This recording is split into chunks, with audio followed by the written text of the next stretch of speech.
Once upon a time, in a small town named Sunnyville, lived a cheerful little boy named Billy.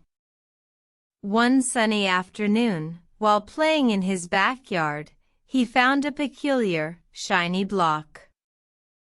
"Wow, this is different," exclaimed Billy, picking up the block. It sparkled under the sunlight, and Billy felt a strange warmth in his heart.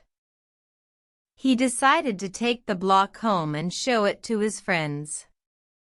As he walked, the block seemed to grow lighter in his hands, and he heard a soft whisper, "You shall help those in need."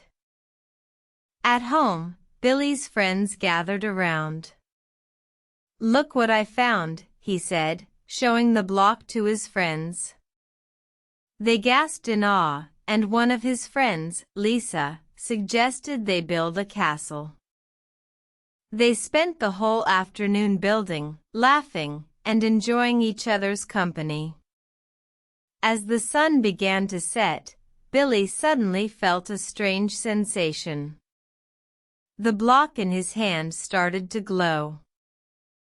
"What's happening?" asked Lisa, noticing the glow. But before anyone could answer, the block began to levitate, rising into the sky. "Come on, let's follow," shouted Billy, grabbing his friend's hands. Together, they soared into the sky, their eyes wide with amazement. They found themselves in a magical land, filled with towering trees that reached the clouds, and shimmering waterfalls that danced in the moonlight. They saw creatures they had only dreamed of, and the air was filled with laughter and joy. As they explored, they came across a group of small, goblin-like creatures who were trapped in a cave.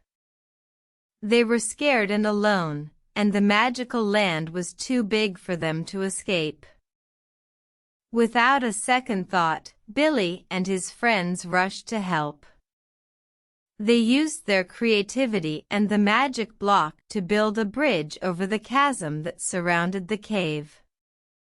The goblins were overjoyed and thanked them for their help. With a final goodbye, Billy and his friends returned to Sunnyville, carrying with them memories of a magical adventure. From that day forward, every time they played with the block, they could feel the magic that it held. And so, Billy and his friends learned that sometimes, the smallest things could hold the most magic, and that helping others could lead to the most incredible adventures. They continued to build, to dream, and to help, always remembering the lesson they learned that day.